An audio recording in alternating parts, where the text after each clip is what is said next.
Good morning, everyone. This is Mr. Sandblum. I'm here to provide some of the skills that you will need in order to complete the written response at the end of your classwork today. So the main component of your classwork today is listed down here in blue. It's a prompt that will have these elements that you need to fill in to write an effective response to this prompt.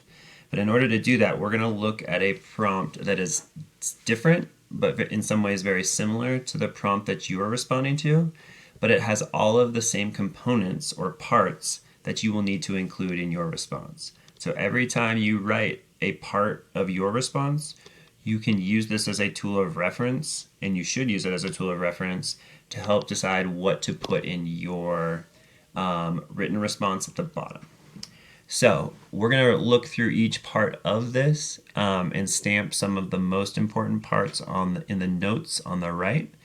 So here we go. The first part of your response should always be background information, where you let the reader know a little bit about the source you are discussing or the text you are discussing. In this case, you will need to summarize trial by combat and what are the important events within that.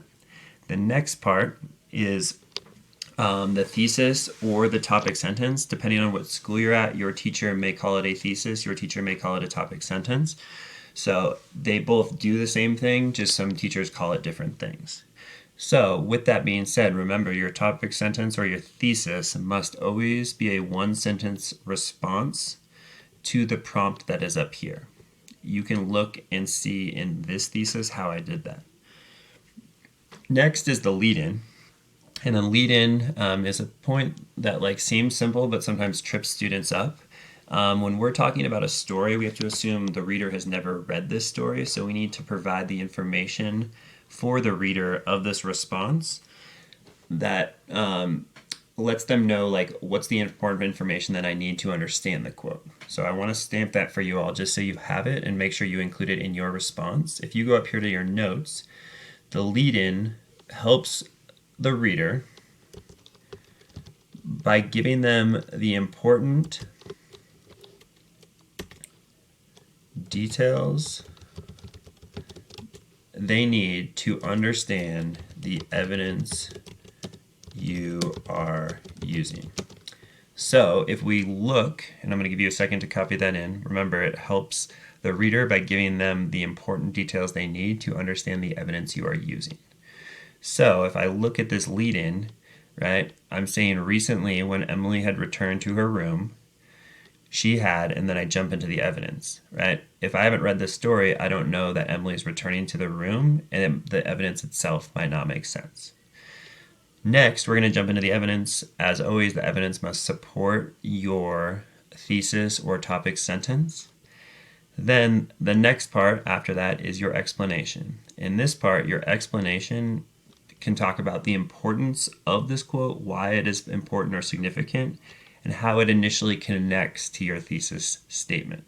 So please read through and look at the example here, but ideas that I want you to stamp are explain the importance of the evidence and connect to the thesis or topic sentence, whatever you are calling that at the top.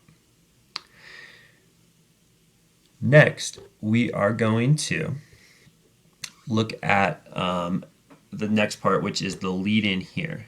We have two pieces of evidence that are required for this response, and so you're going to need another piece of evidence, right? And in order to have another piece of evidence, you need another lead-in, and this lead-in, again, just like we said up here, should help the reader by giving them the important details they need to understand the evidence you are using.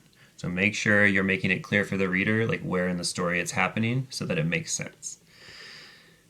And then you will use a second piece of evidence, right? And this evidence must also support your thesis, just like you all know.